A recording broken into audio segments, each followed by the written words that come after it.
أعوذ بالله من الشيطان الرجيم. بسم الله الرحمن الرحيم.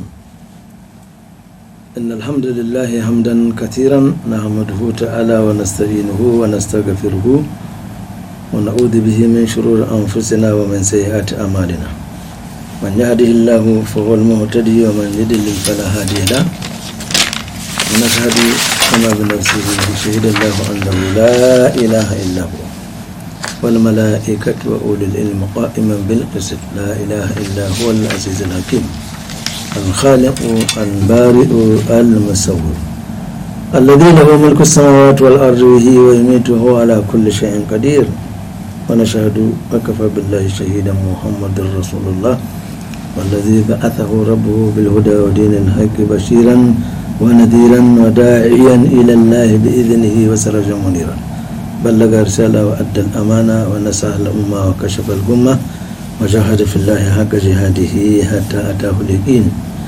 خاتم النبيين وإمام المجاهدين الذي لا ينطق عن الهوى إن هو إلا وحي يوحى علمه شديد القوى الذي جاء بكتاب عزيز لا يأتيه الباطل من بين يديه ولا من خلفه تنزيل من حكيم حميد. كتاب الذي من قال به صدق ومن عمل به أجر ومن حكم به عدل ومن دعا إليه فقد هدي إلى صراط مستقيم.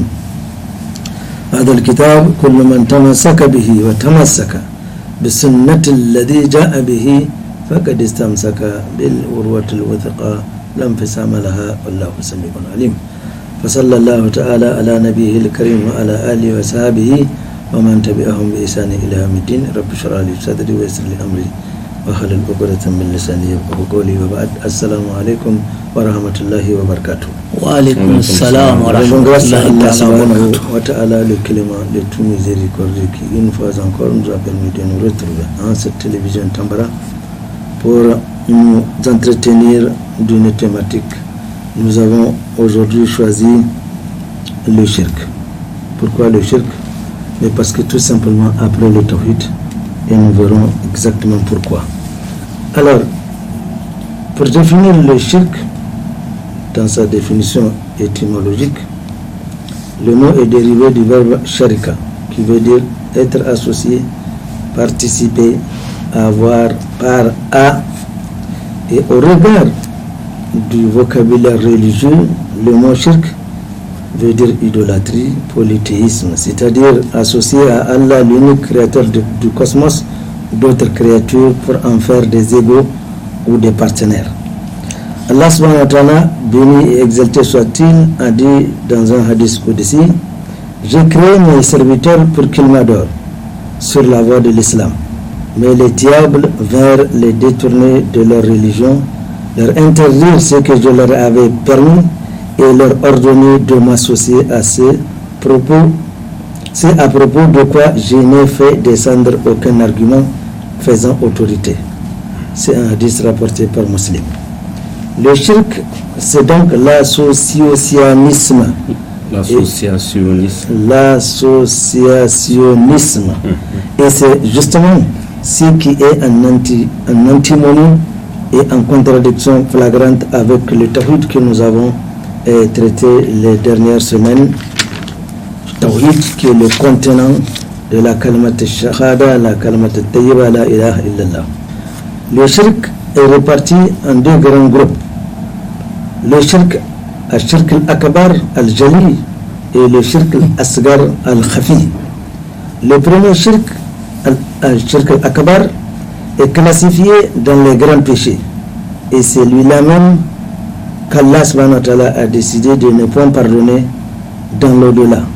Et les preuves, Inch'Allah, nous seront fournies par nos invités. Le deuxième shirk, shirk al-asgar al-khafi, tout en n'étant pas excommuniant, ne constitue pas non plus un péché, car il a été rapporté du prophète Mohammed sallallahu alayhi wa sallam par Abu Musa al-Ash'ari qui dit, le prophète sallallahu alayhi wa sallam ici, il interpelle ses compagnons en disant Ya ayyuhan nas ittaqu hadha ash-shirk fa innahu akhfa min dabib al-lamd.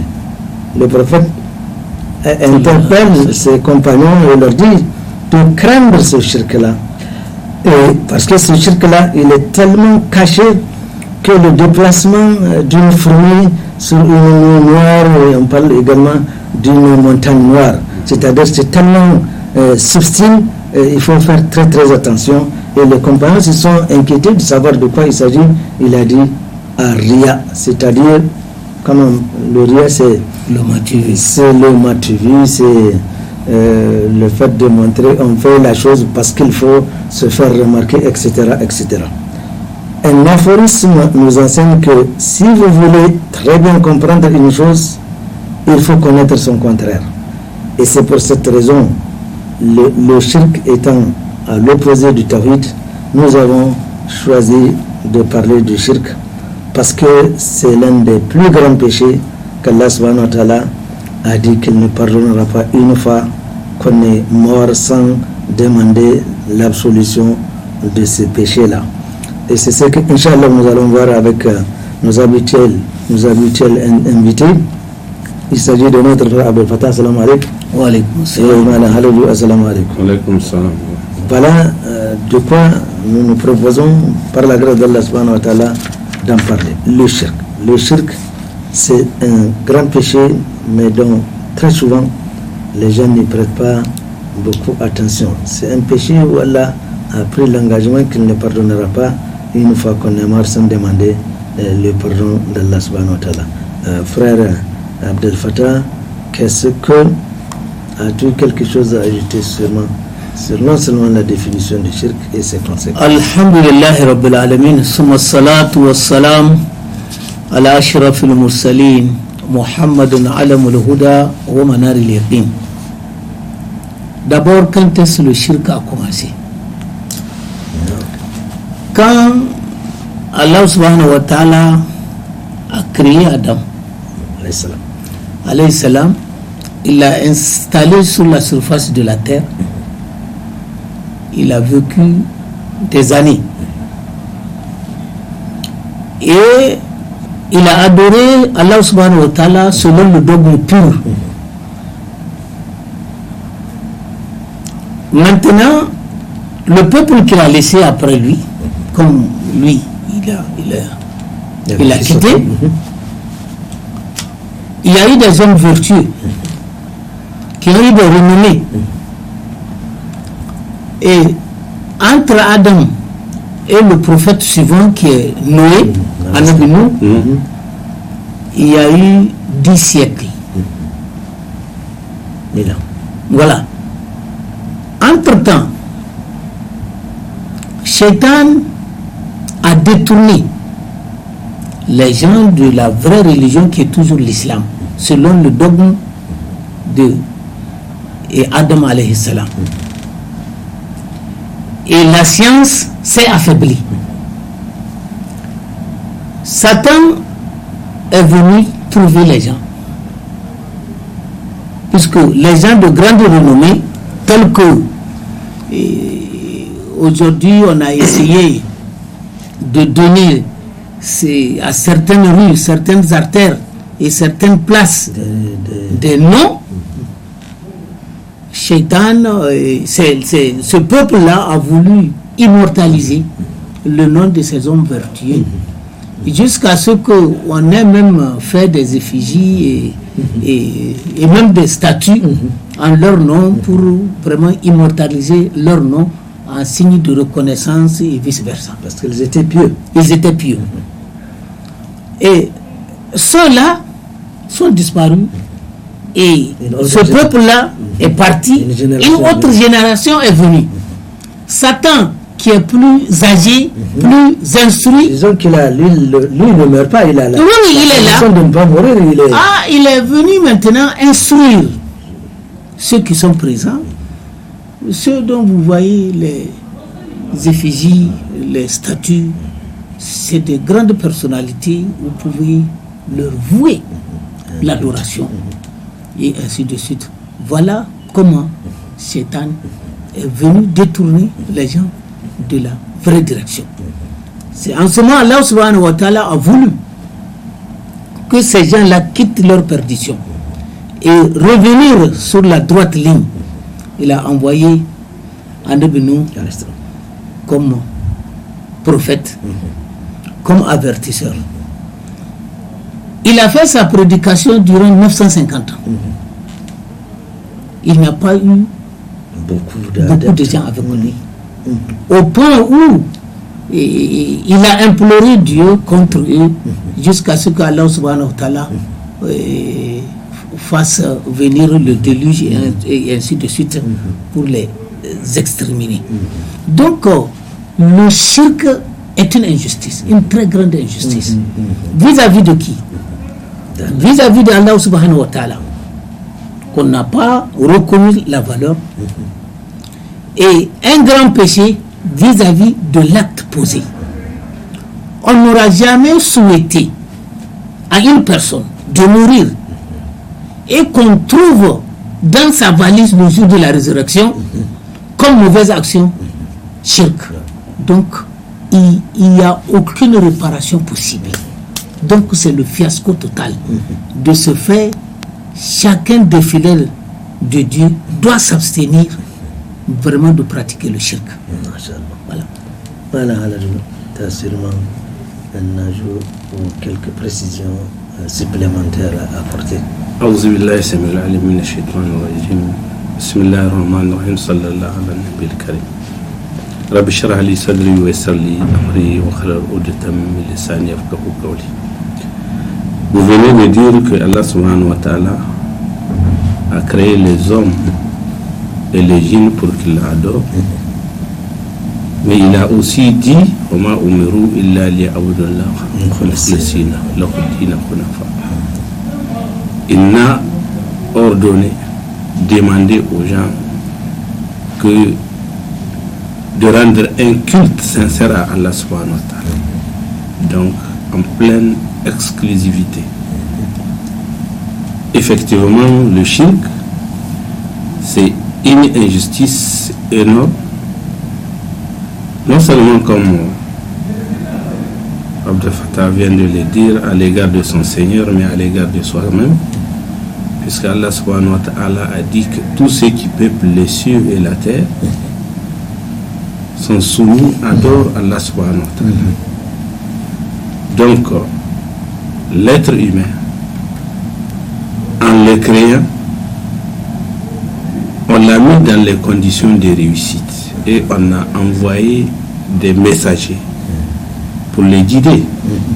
Tous les prophètes et envoyés, Allah subhanahu wa ta'ala étaient envoyés pour inviter les gens à remanier leur culte, à changer le culte, à s'accrocher à l'anse de Allah subhanahu wa ta'ala. À se reformer.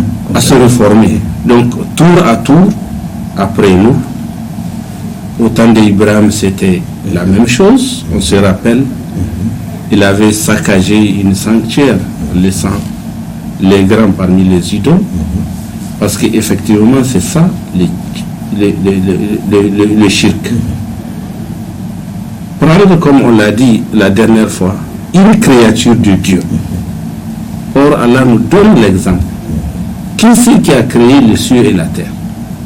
Mais on prend une créature, on appelle d'elle, on a espoir en elle, et puis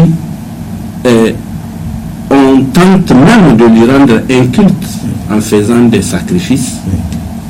C'est vraiment une injustice. Donc tous les prophètes et messagers étaient venus les dénoncer. Jusqu'à Moussa, c'était la même chose.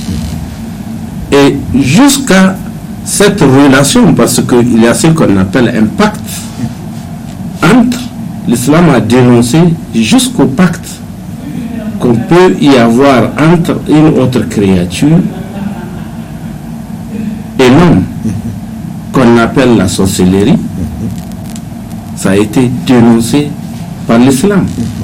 Et l'exemple le plus patent, c'est celui où Allah subhanahu wa ta'ala a proclamé sa grandeur et il a prouvé sa grandeur à l'humanité de l'époque et jusqu'à la fin des temps. C'est au temps du prophète Moussa où une compétition a été engagée. Allah subhanahu wa ta'ala a envoyé Moussa et son frère Haroun auprès de Pharaon. Maintenant, comme vous l'avez dit, qui est arrogant, qui a un caractère ostentatoire, qui se proclame d'être une divinité, donc lui et ses consultants, plus la magie que concocte au cours d'une compétition, Allah subhanahu wa ta'ala a prouvé sa grandeur. Moussa a vaincu les charlatans et tout ce qu'ils ont concocté. Et ainsi de suite jusqu'au temps du prophète Mohammed sallallahu alayhi wa sallam, où malgré toutes les grandeurs, je parle de cette façon, tout en priant Allah de ne pas nous laisser nous tromper, en étant dépaysés, en prenant une autre divinité, en plaçant notre espoir sur une autre créature, quelle qu'elle soit, ou un bien de ce bas monde.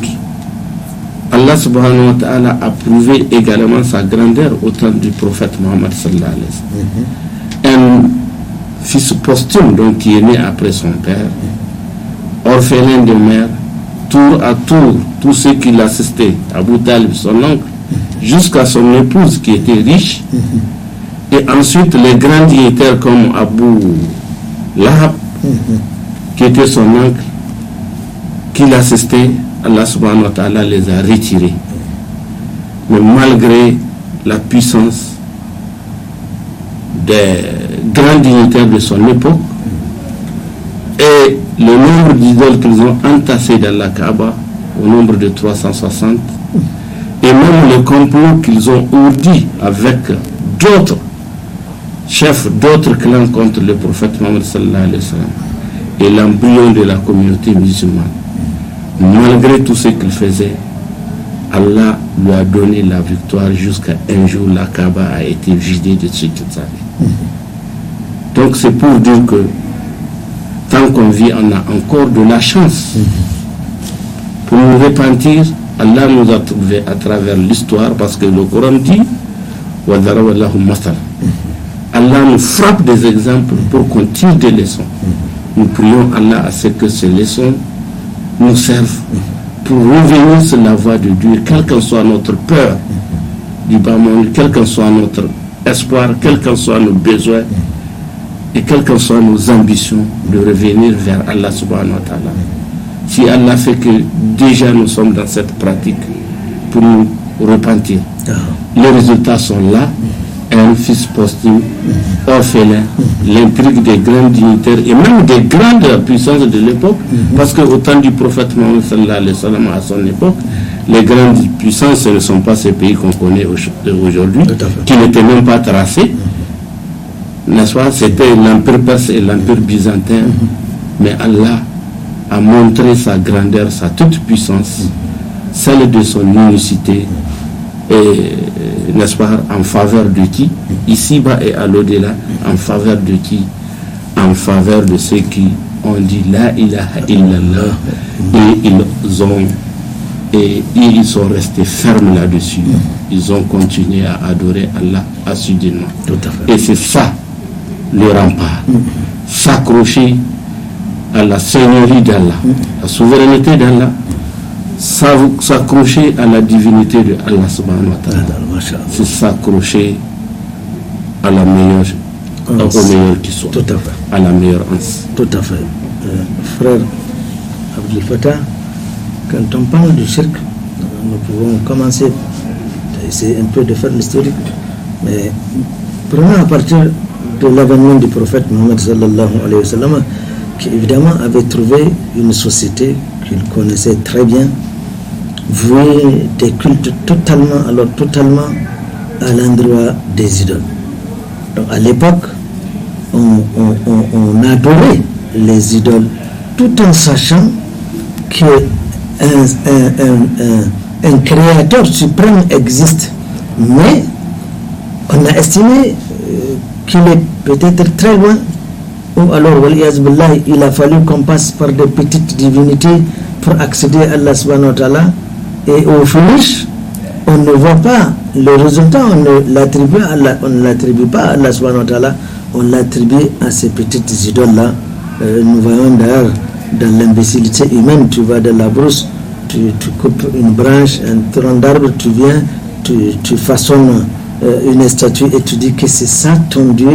Et il faut vraiment voir combien l'être humain, sans l'apport céleste d'Allah subhanahu wa ta'ala, c'est une véritable bête. Alors en son temps, et c'est pourquoi justement le premier discours qu'il a tenu était Odu la ilaha illallah. La ilaha illallah chasse automatiquement l'existence du shirk. Seul Allah doit être adoré.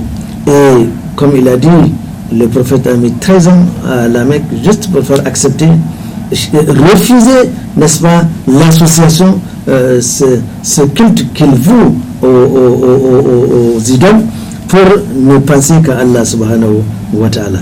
Aujourd'hui, dans notre domaine, aujourd'hui, à notre dimension, qu'est-ce qu'on voit dès qu'on parle de shirk? À quoi ça nous envoie une fois qu'on dit le shirk aujourd'hui?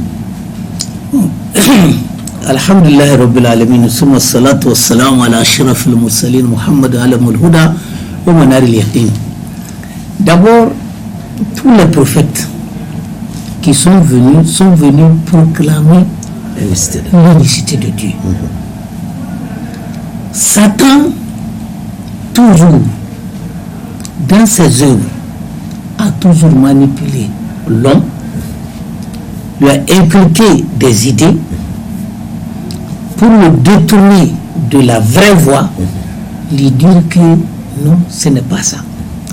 Parce que, sachant que lui, il est voué à l'enfer, déjà condamné, et il cherche des partenaires. Voilà. Il a proclamé ça haut et fort devant Dieu. Et Allah l'a autorisé à vivre jusqu'à. Voilà, qu'il est notre ennemi. Donc il faut voir la succession des prophètes. C'est pour nous inculquer la ilaha illallah. Tous. Et le prophète de cette époque-là, Rasoul, tous. Jusqu'à maintenant, c'est arrivé à notre prophète sallallahu alayhi wa sallam, qui lui-même nous a enseigné la ilaha illallah pendant 13 ans. Avant que le reste des cultes, les actes cultuels ne surviennent. Que d'abord, il faut reconnaître qu'il n'y a qu'un seul maître. Il n'y a qu'un seul législateur. Il n'y a seul qui est performant. Et c'est lui qui mérite d'être adoré. Et il faut éviter de croire qu'il a un partenaire. Il faut éviter de lui associer quoi que ce soit. Il faut éviter de lui attribuer aussi quoi que ce soit. Vous voyez, d'aucuns peuples ont attribué Uzair à Dieu comme son enfant. D'autres ont attribué à Allah subhanahu wa ta'ala et Isa comme le fils de Dieu.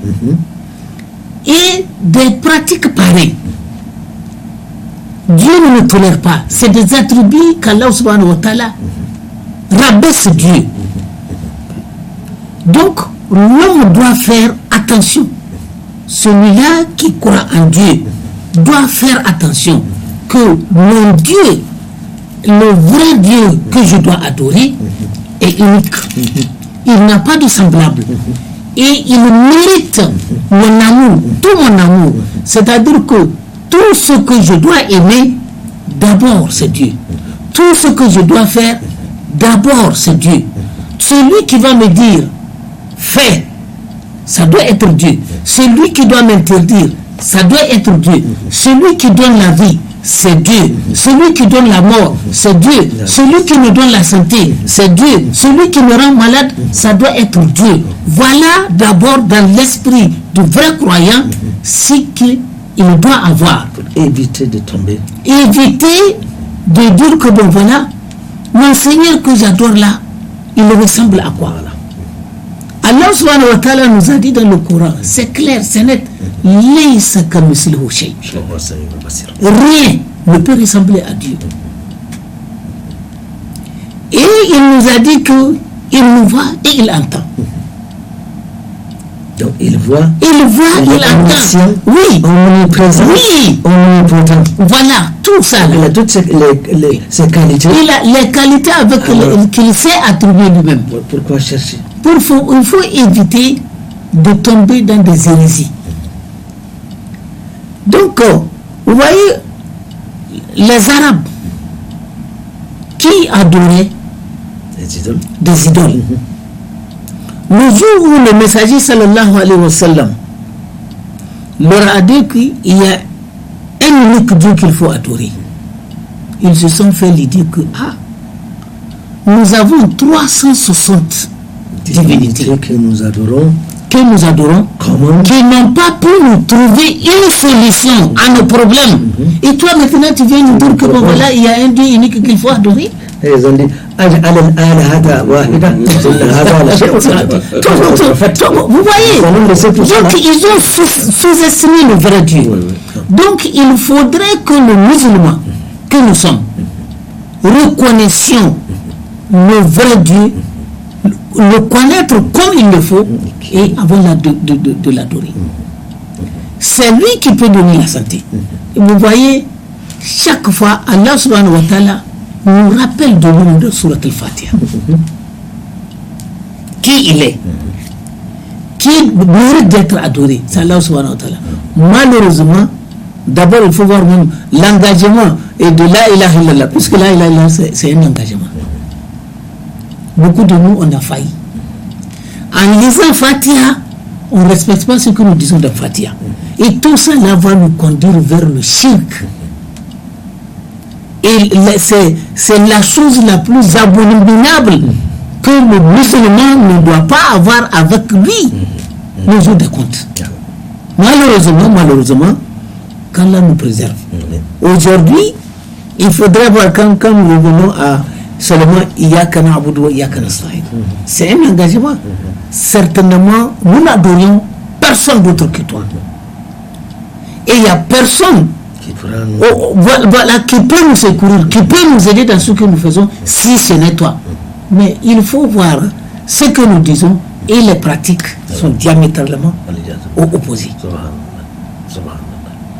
Donc, vous voyez, la situation est très, très grave.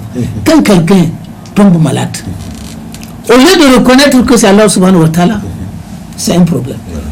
Qui peut nous donner la santé? Au lieu de penser à Allah subhanahu wa ta'ala, on pense à quelqu'un d'autre. Ou bien si j'ai un problème quelconque, au lieu de penser à Allah subhanahu wa ta'ala, aller prier, trouver une solution. Non, directement, j'ai Ismaël qui se trouve à tel endroit, je vais aller le voir. On ignore totalement Dieu dans nos comportements. Et ça aussi, ce n'est pas digne d'un musulman. D'un vrai croyant. D'un vrai croyant, ce n'est pas du tout normal. Donc, il faudrait tel que le messager sallallahu alayhi wa sallam nous a toujours recommandé, Jaddidu et Imanakum. Donc, il faut revivifier. Et il faut chaque fois se remettre en cause. C'est sa lutte contre l'association. Nous vivons vraiment une situation très, très, très délicate, si je peux le dire. Oui, tout à fait. Vous voyez, Anabi Ibrahim, quand il était tombé malade, il dit qu'il va vers son Seigneur qui va le guérir. Inni zahibun ila rabbi sayahdini, qui va me quitter. Fa idha maridtu fa huwa yashfini. Et ainsi de suite. Aujourd'hui, quand le musulman a un problème, comment doit-il s'exprimer? À qui doit-il s'adresser? Ça porte confusion. Et en ce moment, on ne peut pas se dire que vraiment on est croyant. Tant que chaque fois, on ne fait pas référence à Allah subhanahu wa ta'ala. Tout à fait. Tout à fait. Voilà. On fait référence à Allah, où Satan est là pour vous diriger dans sa voie. Ah mais oui, il est là. Il n'y a pas de limite. Il est là. C'est l'ennemi juré de l'homme, c'est Satan. Tout à fait. Voilà. Masha'Allah. Tu as dû entendre ce que le frère a développé. Et aujourd'hui, il est vraiment prouvé que nous ne cultivons pas cette force de la foi qui nous empêche de prendre d'autres voies, de considérer qu'il y a une autre voie que celle que le Sirat al-Mustaqim. Parce qu'il n'y a que deux voies, celle qui mène au paradis, qu'Allah fasse que nous sommes sur cette voie, et l'autre qui amène en enfer. Donc il est clair qu'aujourd'hui, afin que nous préservions nos pauvres âmes des affres de l'enfer, nous avons intérêt à éviter le shirk. Et le shirk, aujourd'hui, quand on parle de shirk chez nous, on voit beaucoup de gens qui se confient souvent volontairement à des forces, à des génies, parce que les génies étant au service de Satan, ils les recrutent, n'est-ce pas, les démons plus précisément, parce que dans les génies on peut trouver qu'ils sont musulmans, mais les démons qui sont complètement à l'écart, qui sont diaboliques, eh bien ma foi, ils ne font que amener l'individu vers la voie de l'enfer. Il y a donc lieu de faire très attention par rapport à ce que nous croyons, par rapport à ce que nous faisons, parce qu'aujourd'hui, à cause d'une petite maladie ou d'une maladie, n'est-ce pas, on peut carrément tomber dans le shirk. Carrément, on peut tomber dans le shirk. Alors, il y a lieu de faire très attention par rapport à cela. Je ne sais pas si effectivement, à une occasion, le prophète Mohammed sallallahu alayhi wa sallam a tracé un trait et il a fait des traits divergents. Il a dit Allah salat mustaqim wa la tattabi'u subul. Donc ça c'est la voie vraie, la voie droite, la voie correcte, le boulevard qui amène directement au paradis, qui amène directement au paradis. Ne suivez pas les voies parallèles. Comme vous avez commencé à l'évoquer, depuis l'ancien temps et surtout de nos jours, il y a beaucoup de voies parallèles où on cherche assez facilement à escalader l'échelon de la société, assez facilement à accumuler de plus en plus de richesses, de pouvoir, et même de pouvoir, de richesse. Et dans ces voies, il y a même des idéologies de toutes sortes. On a découvert dans une vidéo une jeune fille qui a été retrouvée morte. On a enlevé les yeux, on a enlevé un certain nombre de parties de son corps. Et tout ça, nous savons pourquoi. Voilà, tout ça, on sait pourquoi. Mais il y a même des idéologies. Aujourd'hui, c'est presque dans tous les domaines, y compris dans ce que nous étudions dans le domaine de la recherche du savoir. Dans le domaine de la recherche du savoir, en étudiant certains courants de pensée, on peut tout de suite, c'est passionnant de lire ça. Tout à fait. Je lisais une fois une histoire dans une anecdote, on a démontré de A à Z une fable, et on a montré de A à Z qu'il y a une communauté au bord de la mer Rouge, regardez, dont les ancêtres étaient des vaches. Mais quand vous lisez, théoriquement, on dirait qu'il y a une logique. C'est des opinions toutes faites. Dans des courants de pensée, de la philosophie, quand vous lisez, vous allez penser qu'il y a une logique. Or, ce que l'homme va découvrir ne peut pas équivaloir à ce que Allah a dit. Bien sûr. C'est pourquoi, comme le prophète l'a dit, il faut s'agrifier aux enseignements de Allah subhanahu wa ta'ala et de son prophète.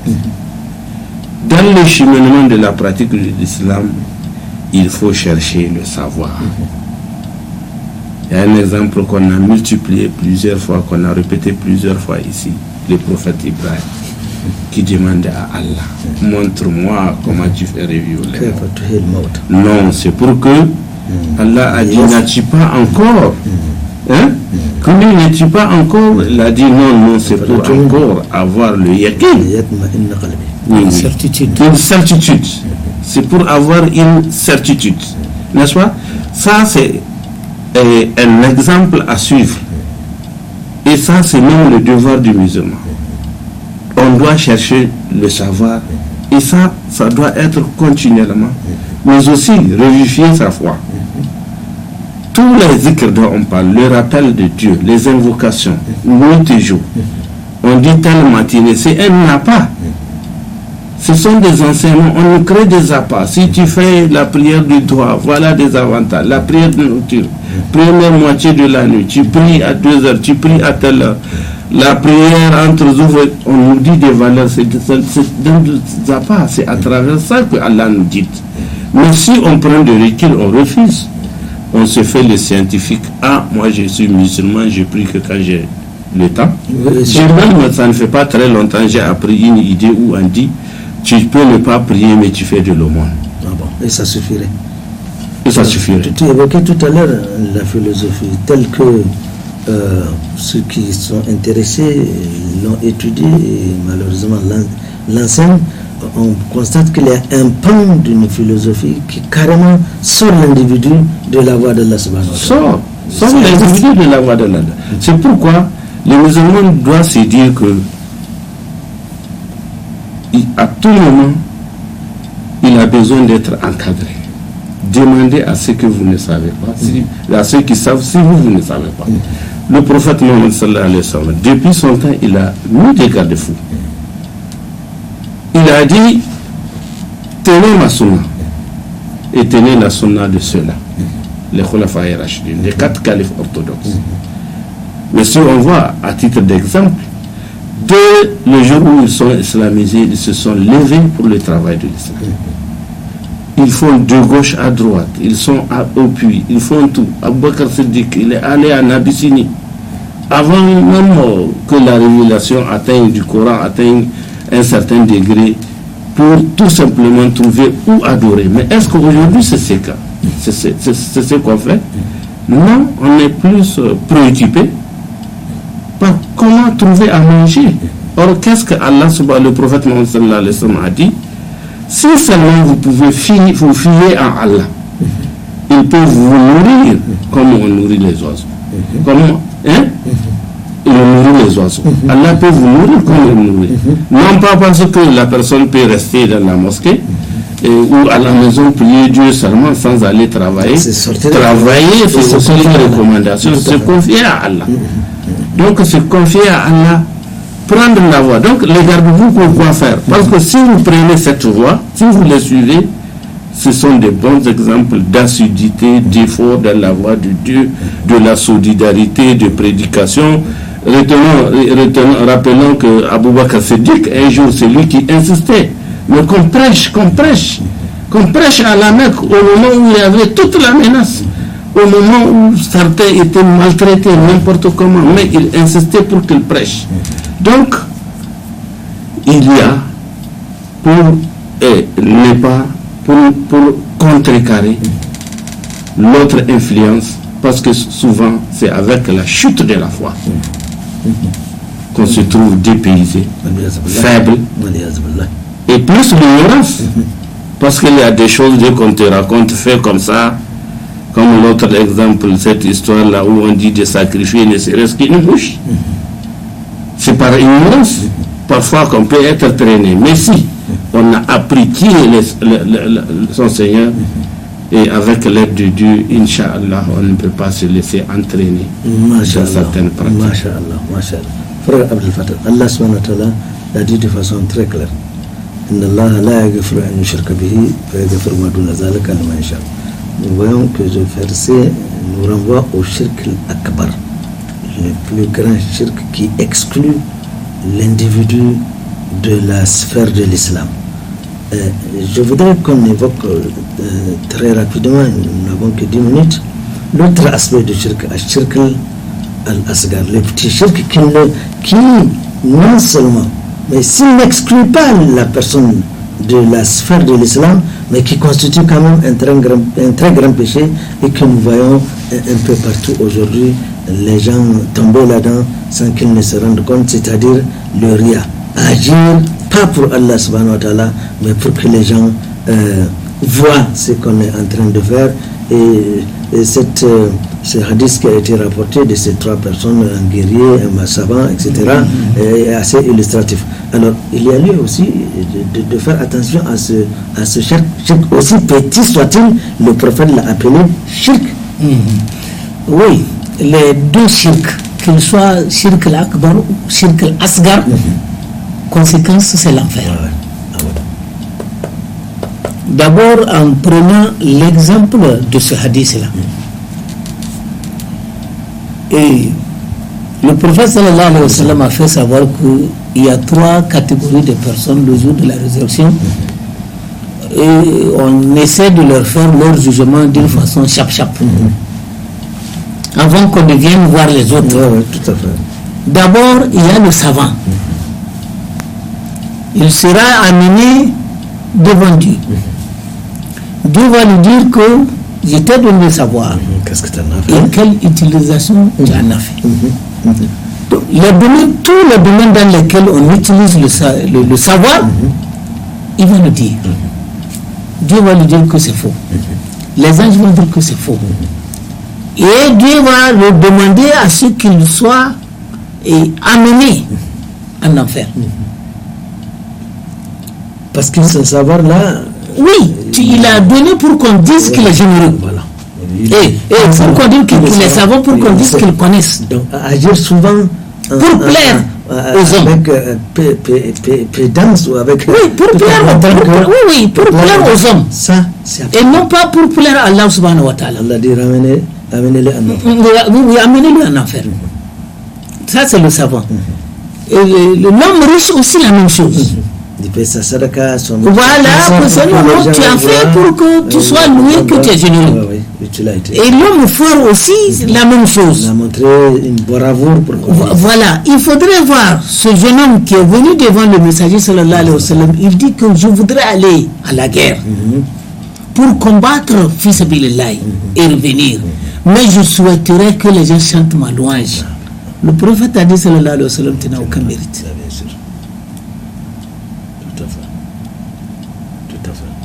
Vous voyez, une fois qu'on n'agisse pas à cause de Dieu, Dieu ne va pas récompenser. Et ce n'est pas seulement ça là, ce n'est pas la perte de la récompense. Conséquence encore, on va en enfer. Tout à fait, parce qu'on n'a finalement rien fait. On n'a pas fait pour Dieu, on a fait pour quelqu'un d'autre, pour plaire à quelqu'un d'autre. Dieu va nous châtier pour ça. Il va dire, va chercher la récompense auprès de celui-là que tu as voulu. Vous voyez, c'est ça le mal. Regardez encore, le prophète nous dit, sallallahu alayhi wa sallam, quand vous me donnez votre facture, je vous paye à la Nigélec, je reviens. Et à mon retour, vous me dites de prendre la monnaie qui reste. Et le prophète nous fait savoir que bon, ce geste-là, c'est un grand péché que de prendre quelque chose parce que vous m'avez envoyé. Aujourd'hui, les gens pensent que c'est des avantages liés à leur travail. Voilà. Pour montrer qu'une fois qu'on n'agit pas à cause de Dieu et qu'on est fait pour les strapontins de ce bas monde, il y a des conséquences qui découlent. Vous voyez la gravité de la chose. Il faudrait d'abord qu'on connaisse correctement notre religion pour savoir réellement comment il faut pratiquer. Parce que beaucoup parmi nous, on est en train de faire hors-sujet. Ce n'est pas le vrai islam qu'on est en train de pratiquer. Ah oui. Et vous voyez le contraire à ça là. Le prophète a dit sallallahu alayhi wa sallam, j'aurais préféré suivre mon frère, aller résoudre son problème, que de faire itikaf un an dans cette mosquée. Mais là également, c'est des actes d'ostentation qu'on voit en ces moments-là. Alors il faut montrer que on est allé à l'itikaf. Voilà. On a vu ce qui se passe finalement. C'est plutôt. On va. Il dit seulement un frère, aller résoudre son problème. Le prophète sallallahu alayhi wa sallam, je préfère accompagner mon frère, aller résoudre son problème, que de venir faire itikaf dans cette mosquée. On peut, nous maintenant, on fait un mois d'itikaf à la mosquée, mais je ne peux pas vous accompagner, aller à la Miselec ou bien au ministère résoudre votre problème. Voilà. Et aller encore quand j'y vais avec vous, bon, c'est pour encore toucher les dividendes. Vous voyez, en termes presque de conclusion, nous allons évoquer donc ce shirk, ce petit shirk-là, le ria, l'ostentation, qui est aujourd'hui, qu'on voit un peu partout dans les actes culturels, dans les actes de sociabilité, dans les actes, n'est-ce pas? Il a évoqué des gens qui sortent la zakat pour que tout le monde, ou tu fais la sadakat, avant de faire la sadakat, tu enlèves une pièce de 100 francs ou un billet de 500, alors il faudrait que tout le monde voit ça pour que tu donnes à une nécessité. Tu veux en fait soigner ton image vis-à-vis des gens. Ça, elle a dit qu'il n'a pas besoin de le ria complètement détruit les œuvres et on se trouvera sans rien. Oui, effectivement, le ria, comme vous l'avez dit, l'ostentation, ça fait partie du shirk mineur. Mais rappelons aussi que tout ce qu'on doit faire, tout ce qu'on a dit de faire, tout ce que Allah et son prophète ont recommandé, nous devons le faire à cause de Allah. Pour plaire à Dieu. Pour plaire à Dieu. C'est ça donc la sincérité. C'est ça qui est visé dans tout ce qu'on est en train de dire. Viser Allah uniquement. La sincérité ou encore le ikhlas. C'est ça, rendre un culte sincère à Allah. Avec ça, on est suffisamment protégé et même armé à agir dans la voie de Dieu. On a des problèmes avec son collaborateur, avec son parent, avec qui que ce soit. On a de l'argent, on veut aller au Hajj, on se fie à Allah, on puise, on s'en va, on compte. Tout, c'est Allah qui doit être mis en avant. Maintenant, parmi les shirks mineurs à éviter, il y a certaines, par exemple, certaines paroles qu'on prononce. Si ce n'est pas grâce à Allah et toi et un tel, mais on ne peut pas dire Allah et un tel, comme on le... C'est oui, une association. c'est une association. Allah et un tel, c'est une association. Mais si ce n'est pas... Et c'est un tel là, qui qu'il soit. Un tel, qui qu'il soit, c'est un tel là, même s'il veut faire quelque chose, il ne pourra le faire que Allah le voudra, sans l'assistance de Dieu. Donc, s'il arrive à faire quelque chose, c'est par la grâce de Dieu. Mais il ne faut pas aussi qu'on dise que tout ce qu'il m'a fait, donc c'est Dieu qui a fait qu'on ne doit pas être reconnaissant. Non, là aussi c'est un devoir. Il a un devoir de reconnaissance. Donc, comme vous l'avez dit au début, le shirk là, c'est quelque chose de très subtil. Il faut être minutieux en agissant dans la voie de Dieu pour pouvoir éviter le shirk. Mais surtout, il faut se former et s'informer religieusement.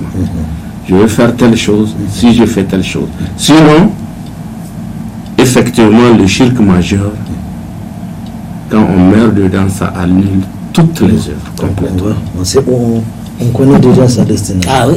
La destination. On va sans récompense, le carnet Mais le shirk est vide, évidemment. le shirk mineur, ça n'annule que la partie de l'œuvre où on a accompli le shirk mineur. Par exemple, on prie prière de 4 rakas. On commence, on a fait les 2, mais on entend que quelqu'un est arrivé. Maintenant, on améliore. Pour qu'ils comprennent les recours, les sujets, où on récite bien le Coran, les gestes, parce qu'il est là, ce qu'on n'a pas fait. Donc, cette partie, en tout cas, Elle est annulée. elle est annulée. Invalide. Elle est invalide. Donc, comme on le constate, aujourd'hui, il y a une faiblesse à corriger. Il est facile d'entendre que c'est un tel qui est un tel m'a empêché ceci, un tel m'a empêché ceci, de faire la ceci, promotion. On utilise le concours de génie pour le concours de génie, ou pour soi-même, ou pour soi-même le concours de génie, pour nous faire la magie, pour nous protéger, pour nous faire la magie pour qu'on soit comme ça. Tout ça c'est mortel. Tout ça, l'individu en enfer. ça c'est très conséquent pour un musulman, pour ici-bas et à l'au-delà. Et le shirk, si on ne fait pas, si on y prend garde, si on ne fait pas attention, on n'agit pas avec précaution à n'importe quel niveau de sa vie, on peut tomber. On peut tomber. Qu'Allah subhanahu wa ta'ala nous en préserve. Mes chers frères, c'est Allah qui a dit de l'adorer, il faut faire à cause de Dieu. On m'a dit, je fais à cause de Dieu. N'est-ce pas? On m'a refusé, je fais à cause de Dieu. C'est Allah qui fait. On m'apprécie, je n'aime pas les appréciations. Je fais à cause de Dieu.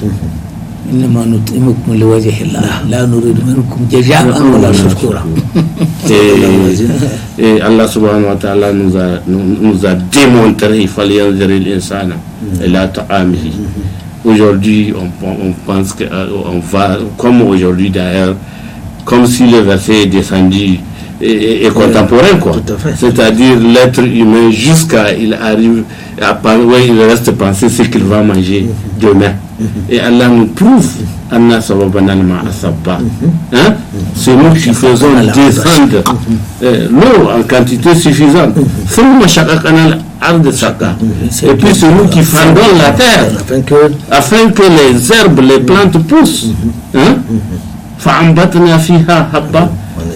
N'est-ce pas? Allah fait pousser l'herbe. Donc Allah nous montre que celui qui fait tout. Regarde l'unicité de Dieu pour combattre cet esprit d'association. Qu'Allah subhanahu wa ta'ala fasse que ces petits rappels que nous avions donnés à nos frères et à nos sœurs puissent servir et nous préserver du shirk. C'est un très grand péché.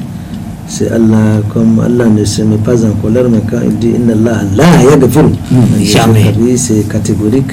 Alors faisons en sorte que nous ne partions pas avec du shirk dans nos bagages, comme tu dis, parce qu'une fois qu'il y a du shirk là-dedans, eh bien ma foi, tout le reste est totalement annulé. Qu'Allah subhanahu wa ta'ala comme les erreurs que nous avions éventuellement commises et qu'il ne nous fasse partager les récompenses dans ce que nous avons dit, juste qu'il les aime et qu'il les partage avec ceux-là, ses frères et ses sœurs. Frère Abdel Fattah, tu nous fais une doua en priant Allah subhanahu wa ta'ala une fois encore de préserver notre pays, qu'il protège nos soldats qui sont en train de combattre dans la voie d'Allah subhanahu wa ta'ala et qu'il fasse en sorte que notre pays retrouve la paix et la fraternité de ses enfants. سبحان الله بحمده عدد خلقه ورضا نفسه وزنة عرشه وكلمته. اللهم صل على محمد وعلى ال محمد كما صليت على ابراهيم وعلى ال ابراهيم وبارك على محمد وعلى ال محمد كما باركت على ابراهيم وعلى ال ابراهيم في العالمين انك حميد مجيد. اللهم احسن عاقبتنا في الامور كلها واجرنا من خزي الدنيا عذاب الاخره. اللهم احسن عاقبتنا في الامور كلها واجرنا من خزي الدنيا عذاب الاخره. اللهم أحسن عاقبتنا في الأمور كلها وأجرنا من خزي الدنيا عذاب الآخرة.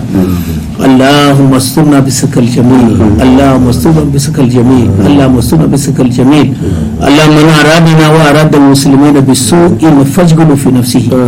اللهم من أرادنا وأراد المسلمين بالسوء فاشغله في نفسه. اللهم حسن عاقبتنا في الأمور كلها وأجرنا من خزي الدنيا عذاب الآخرة.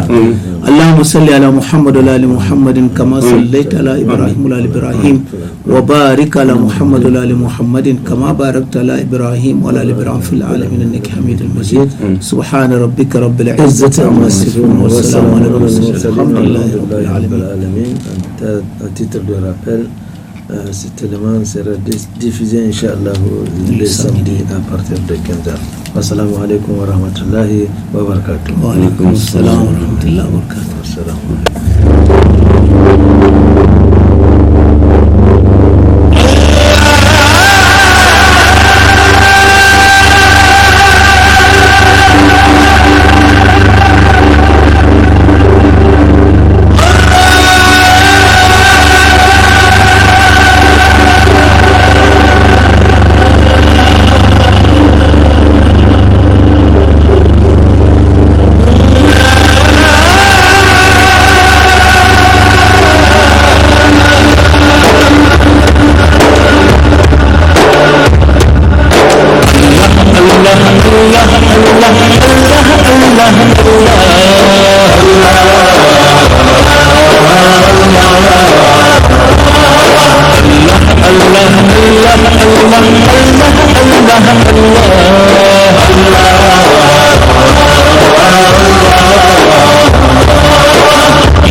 سميع يا مقيم يا محصي يا مبدي